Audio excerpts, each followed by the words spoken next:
사무엘상 18장. 다윗이 사울과 이야기를 끝냈다.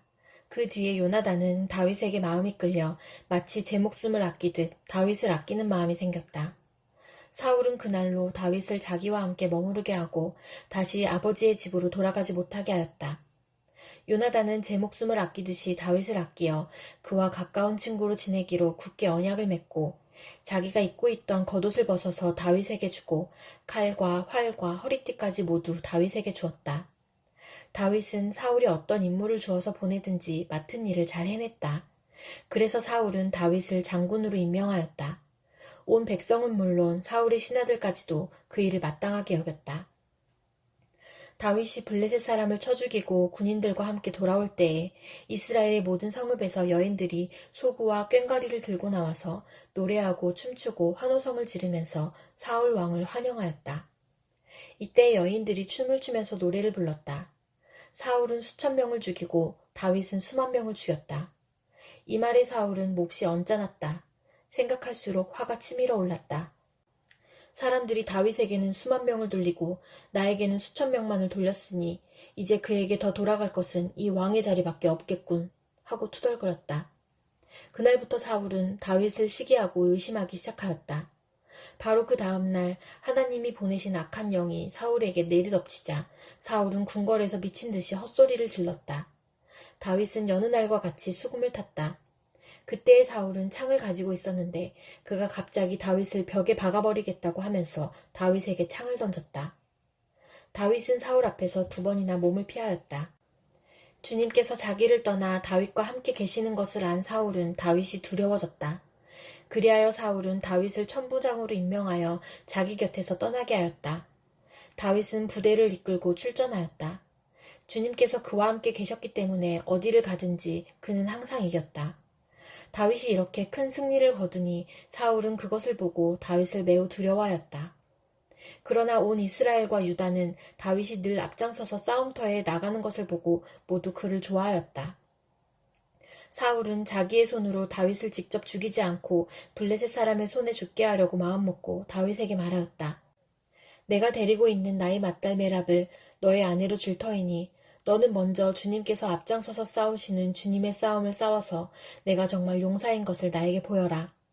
다윗이 사울에게 말하였다. 제가 누구이며 제 혈통이나 제 아버지 집안이 이스라엘에서 무엇이기에 제가 감히 임금님의 사위가 될 수 있겠습니까? 하고 사용하였다. 그런데 사울은 딸 메랍을 다윗에게 주기로 하고서도 정작 때가 되자 사울은 그의 딸을 무올라 사람 아드리엘과 결혼시키고 말았다. 사울의 딸 미갈이 다윗을 사랑하였다. 누군가가 이것을 사울에게 알리니 사울은 잘된 일이라고 여기고 그 딸을 다윗에게 주어서 그 딸이 다윗에게 울무가 되게 하여 그를 블레셋 사람의 손에 죽게 해야 하겠다고 혼자 생각하였다. 그래서 사울은 다윗에게 다시 그를 사위로 삼겠다고 말하였다. 사울이 신하들에게 지시하였다. 당신들은 다윗에게 내가 다윗을 좋아한다고 말하시오. 그리고 당신들도 모두 다윗을 좋아한다고 말하시오. 이처럼 우리 모두가 다윗을 좋아하니 임금의 사위가 되라고 슬쩍 말하시오. 사울의 신하들이 부탁받은 대로 그런 말을 다윗의 귀에 들어가게 하니 다윗은 나는 가난하고 천한 사람인데 어떻게 내가 임금님의 사위가 될 수 있겠습니까? 그것이 그렇게 쉬운 일로 보입니까? 하고 말하였다. 사울의 신하들은 다윗이 한 말을 사울에게 전하였다. 이 말을 들은 사울은 당신들은 다윗에게 내가 결혼 선물로 아무것도 바라지 않으며 다만 나의 원수 블레셋 남자의 포피 100개를 가져와서 나의 원수를 갚아주는 것만을 바라더라고 하시오. 하고 시켰다. 사울은 이렇게 하여 다윗을 블레셋 사람의 손에 죽게 할 셈이었다. 사울의 신하들이 이 말을 그대로 다윗에게 전하였다. 다윗은 왕의 사위가 되는 것도 좋겠다고 생각하였다. 그래서 결혼 날짜를 잡기도 전에 왕의 사위가 되려고 자기 부하들을 거느리고 출전하여 블레셋 남자 200명을 쳐 죽이고 그들의 포피를 가져다가 요구한 수대로 왕에게 바쳤다. 사울은 자기의 딸 미갈을 그에게 아내로 주었다. 사울은 주님께서 다윗과 함께 계시다는 것을 알았고 자기 딸 미갈마저도 다윗을 사랑하는 것을 보고서 다윗을 더욱더 두려워하게 되어 마침내 다윗과 평생 원수가 되었다. 그 무렵에 블레셋 지휘관들이 군대를 이끌고 침입해와서 싸움을 걸곤 하였는데 그때마다 다윗이 사울의 장군들보다 더 큰 전과를 올렸기 때문에 다윗은 아주 큰 명성을 얻었다. 사무엘상 19장. 사울은 자기의 아들 요나단과 자기의 모든 신하들이 듣는 데서 다윗을 죽이겠다고 말하였다. 사울의 아들 요나단은 다윗을 매우 좋아하고 있었으므로 다윗에게 이것을 귀띔하여 주었다.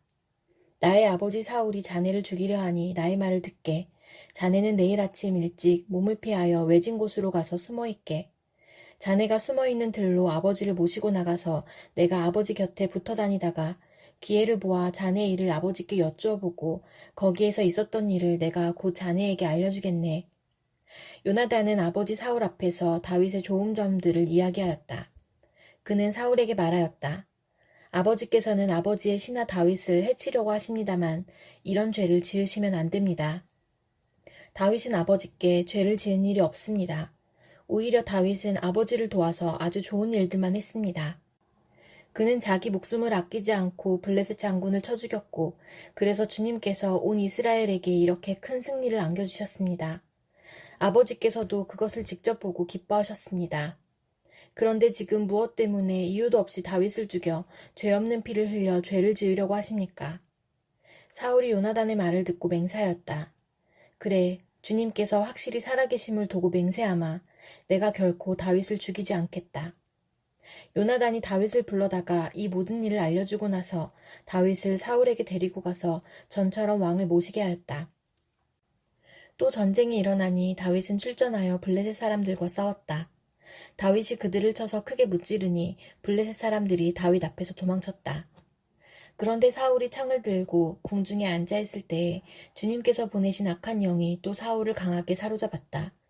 다윗이 수금을 타고 있는데 사울이 창으로 다윗을 벽에 박으려고 하였다. 다윗이 사울 앞에서 피하였으므로 창만 벽에 박혔다. 다윗은 도망하여 목숨을 건졌다. 바로 그날 밤에 사울이 다윗의 집으로 부하들을 보내어 그를 지키고 있다가 아침에 죽이라고 시켰다. 그러나 다윗의 아내 미갈이 그에게 당신은 오늘 밤에 피하지 않으면 내일 틀림없이 죽습니다 하고 경고하였다. 미갈이 다윗을 창문으로 내려보내니 다윗이 거기에서 달아나서 목숨을 건졌다. 한편 미갈은 집안에 있는 우상을 가져다가 침대에 누이고 그 머리에는 염소털로 짠 망을 씌우고 그 몸에는 옷을 입혔다. 사울의 부하들이 다윗을 잡으러 오자 미갈은 남편이 병이 들어서 누워있다고 말하였다. 그러자 사울은 다윗이 정말 아픈지 확인하여 보라고 그 부하들을 다시 보내면서 자기가 직접 죽일 터이니 그를 침대째로 자기에게 들고 오라고 하였다. 부하들이 와서 보니 침대에는 집안에 있던 우상이 누워있었다. 머리에 염소털로 짠 망을 씌운 채 뉘어놓은 것이었다. 사울이 미갈에게 호통을 쳤다. 네가 왜 나를 속이고 원수가 빠져나가서 살아날 수 있게 하였느냐. 그러자 미갈은 다윗을 빠져나가지 못하게 하였다가는 다윗이 자기를 죽였을 것이라고 사울에게 대답하였다. 다윗은 그렇게 달아나서 살아난 다음에 라마로 사무엘을 찾아가서 그동안 사울이 자기에게 한 일을 모두 이야기하였다. 그러자 사무엘은 곧 다윗을 데리고 나요스로 가서 살았다. 다윗이 라마의 나요스에 있다는 소식이 곧 사울에게 들어갔다. 사울은 다윗을 잡아오라고 부하들을 보냈다. 그들이 가서 보니 예언자들 한 무리가 사무엘 앞에서 춤추고 소리치며 예언을 하고 있었다. 그 순간 그 부하들에게도 하나님의 영이 내리니 그들도 춤추고 소리치며 예언을 하였다. 사람들이 사울에게 이 소식을 알리니 사울이 다른 부하들을 보냈으나 그들도 춤추고 소리치면서 예언을 하는 것이었다. 사울이 다시 세 번째로 부하들을 보내니 그들도 마찬가지로 춤추고 소리치면서 예언을 하였다. 드디어 사울이 직접 라마로 갔다. 그는 세구에 있는 큰 우물에 이르러 사무엘과 다윗이 어디에 있는지를 물었다. 사람들은 그 두 사람이 라마의 나요스에 있다고 대답하였다. 사울이 거기에서 라마의 나요스로 가는데 그에게도 하나님의 영이 내려서 그는 라마의 나요스에 이를 때까지 계속하여 춤추고 소리치며 열광 상태에서 예언을 하며 걸어갔다. 사무엘 앞에 이르러서는 옷까지 벗어버리고 춤추고 소리치면서 예언을 하고 나서 그날 하루 밤낮을 벗은 몸으로 쓰러져 있었다. 사울도 예언자가 되었는가 하는 말이 여기에서 나왔다. 사무엘상 20장. 다윗이 라마의 나요트에서 빠져나와 집으로 돌아온 다음에 요나단에게 따져 물었다. 내가 무슨 못할 일을 하였느냐? 내가 무슨 몹쓸 일이라도 하였느냐? 내가 자네의 아버님께 무슨 잘못을 저질렀기에 아버님이 이토록 나의 목숨을 노리시느냐? 요나단이 그에게 대답하였다. 자네를 죽이시다니 결코 그런 일은 없을 걸세. 내가 분명히 말하지만 우리 아버지는 큰 일이든지 작은 일이든지 나에게 알리지 않고서는 하시지를 않네. 그런데 우리 아버지가 이 일이라고 해서 나에게 숨기실 까닭이 무엇이겠는가? 그럴 리가 없네. 그러나 다윗은 맹세까지 하면서 말하였다. 자네가 나를 지극히 아낀다는 것은 자네의 아버님도 잘 알고 계시지 않은가? 그렇기 때문에 이 일만은 자네에게 알려서는 안 된다고 생각하셨을 걸세. 자네가 알면 매우 슬퍼할 테니까 말일세. 주님께서 살아계시니 내가 자네에게 분명히 말하겠네. 나와 죽음 사이는 한 발짝밖에 되지 않네. 요나단이 다윗에게 제안하였다. 자네의 소원을 말해보게. 자네를 돕는 일이면 무엇이든지 하겠네. 다윗이 요나단에게 대답하였다. 내일은 초하루일세. 내가 임금님과 함께 앉아서 식사를 해야 하는 날일세. 그러나 내가 외출을 할 수 있도록 주선하여 주게. 나가서 모레 저녁 때까지 들녘에 숨어 있겠네. 그랬다가 만일 자네의 아버님이 내가 왜 안 보이느냐고 물으시거든. 그때 자네는 내가 우리 고향 베들레헴으로 가서 온 가족과 함께 거기에서 매년제를 드릴 때가 되어 급히 가보아야 한다고 말미를 달라고 해서 허락해 주었다고 말씀드려주게. 그때 자네의 아버님이 잘했다고 말씀하시면 나에게 아무런 화가 미치지 않겠지만 자네의 아버님이 화를 내시면 나를 해치려고 결심하신 것으로 알겠네. 자네는 이미 주님 앞에서 나와 가까운 친구로 지내기를 굳게 약속하였으니 나에게 친구의 의리를 꼭 지켜주게. 그러나 나에게 무슨 허물이 있다면 자네가 직접 나를 죽이게. 나를 자네의 아버님께로 데려갈 까닭이 없지 않은가? 요나단이 대답하였다. 결코 그런 일은 없을 걸세. 우리 아버지가 자네를 해치려는 결심을 한 줄을 알고서야 내가 어찌 그것을 자네에게 곧 알려주지 않겠는가? 그러나 다윗은 요나단에게 물었다. 혹시 자네의 아버님이 자네에게 화를 내면서 대답하시면 누가 그것을 나에게 알려주겠는가? 요나단이 다윗에게 말하였다. 자, 가세. 들로 나가세. 둘은 함께 들로 나갔다. 요나단이 다윗에게 약속하였다. 주 이스라엘의 하나님이 우리의 증인이시네. 내가 내일이나 모레 이맘때에 아버지의 뜻을 살펴보고 자네에게 대하여 좋게 생각하신다면 사람을 보내어 알리겠네. 아버지가 자네를 해치려 한다는 것을 내가 알고도 그것을 자네에게 알리지 않아서 자네가 안전하게 피신하지 못하게 된다면 주님께서 이 요나단에게 무슨 벌을 내리셔도 달게 받겠네. 주님께서 나의 아버지와 함께 계셨던 것처럼 자네와도 함께 계시기를 바라네. 그 대신 내가 살아있는 동안은 내가 주님의 인자하심을 누리며 살 수 있게 해주게. 내가 죽은 다음에라도 주님께서 자네 다윗의 원수들을 이 세상에서 다 없애버리시는 날에라도 나의 지방과 의리를 끊지 말고 지켜주게. 그런 다음에 요나단은 다윗의 집안과 언약을 맺고 말하였다. 주님께서 다윗의 원수들에게 보복하여 주시기를 바라네. 요나단은 다윗을 제 몸처럼 아끼는 터라 다윗에게 다시 맹세하였다. 요나단이 다윗에게 약속하였다. 내일은 초하루이니 아버지가 자네의 자리가 빈 것을 보시면 틀림없이 자네가 왜 자리를 비웠는지 물으실 걸세. 모레까지 기다리다가 저번 일이 있었을 때에 숨었던 그곳으로 내려가서 에셀바위 곁에 숨어있게. 그러면 내가 연습 삼아 어떤 표적을 놓고 활을 쏘는 것처럼 그 바위 곁으로 화살을 3번 쏘겠네. 그런 다음에 내가 데리고 있는 종을 보내어 그 화살을 다 찾아오라고 말하겠네.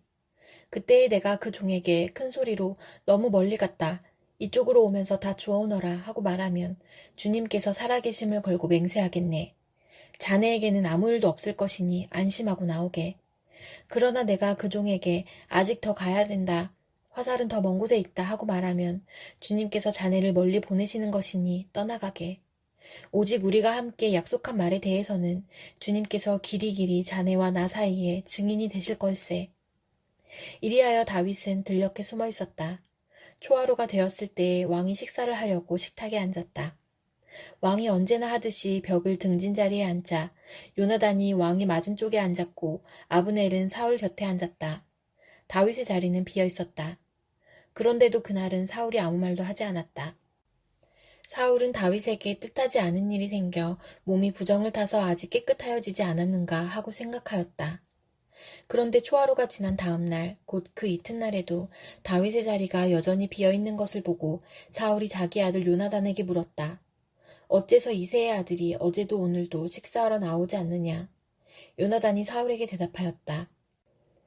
다윗이 저에게 베들레헴에 다녀올 수 있도록 허락하여 달라고 간곡히 요청하였습니다. 자기 집안이 베들레헴 성읍에서 제사를 드리는데 자기 형이 다녀가라고 했다고 하면서 제가 자기를 아낀다면 자기 형을 만나게 해달라고 저에게 간청을 하였습니다. 그래서 그가 지금 임금님의 식탁에 나오지 못하였습니다. 사울이 요나단에게 화를 내면서 소리쳤다. 이 폐역무도한 계집의 자식아, 내가 이새의 아들과 단짝이 된 것을 내가 모를 줄 알았더냐. 그런 녀석과 단짝이 되다니 너에게도 부끄러운 일이고 너를 낳은 내 어미를 발가벗기는 망신이 될 뿐이다. 이새의 아들이 이 세상에 살아있는 한은 너도 안전하지 못하고 너의 나라도 안전하지 못할 줄 알아라. 빨리 가서 그 녀석을 당장에 끌어오너라. 그 녀석은 죽어야 마땅하다. 요나단이 자기 아버지 사울에게 그가 무슨 못할 일을 하였기에 죽어야 합니까? 하고 항의하니 그 순간 사울이 요나단을 찔러 죽이려고 창을 뽑아 겨냥하였다. 그제서야 요나단은 자기 아버지가 다윗을 죽이려고 단단히 벼르고 있다는 것을 알아차렸다. 요나단도 화가 치밀어 식탁에서 일어섰다. 그리고 요나단은 자기 아버지가 다윗을 모욕한 것이 가슴 아파서 그달의 이틀째가 되던 그날은 하루 종일 아무것도 먹지 않았다. 그 다음날 아침에 요나단은 어린 종을 하나 데리고 들녘으로 나가서 다윗과 약속한 장소로 갔다. 거기에서 요나단은 자기가 데리고 온 어린 종에게 너는 막 달려가서 내가 지금 쏘는 화살을 주워오너라 하고 시켰다. 어린 종이 달려가자 요나단은 그의 머리 위로 화살을 쏘았다. 요나단이 쏜 화살이 떨어진 곳으로 그 어린 종이 달려가자 요나단이 그의 뒤에다 대고 소리쳤다. 아직도 덜 갔다. 화살이 더 먼 곳에 있지 않느냐. 요나단이 그 소년의 뒤에다 대고 계속 소리쳤다. 빨리빨리 서 있지 말고 빨리 달려. 요나단의 어린 종은 화살을 주워다가 자기 상전에게 바쳤다. 그러나 그 어린 종은 아무것도 눈치채지 못하였다. 요나단과 다윗만이 그 일을 알았다. 그런 다음에 요나단은 데리고 왔던 그 어린 종에게 자기의 무기를 주면서 그것을 들고 성읍 안으로 들어가라고 말하였다. 그 어린 종이 성읍 안으로 들어가니 다윗이 그 숨어있던 바위 곁에서 일어나 얼굴을 땅에 대면서 3번 큰 절을 하였다. 그리고 그들은 서로 끌어안고 함께 울었는데 다윗이 더 서럽게 울었다. 그러자 요나단이 다윗에게 말하였다. 잘 가게. 우리가 서로 주님의 이름을 걸고 맹세한 것은 잊지 않도록 하세. 주님께서 나와 자네 사이에서뿐만 아니라 나의 자손과 자네의 자손 사이에서도 길이길이 그 증인이 되실 걸세. 다윗은 일어나 길을 떠났고 요나단은 성 안으로 들어갔다.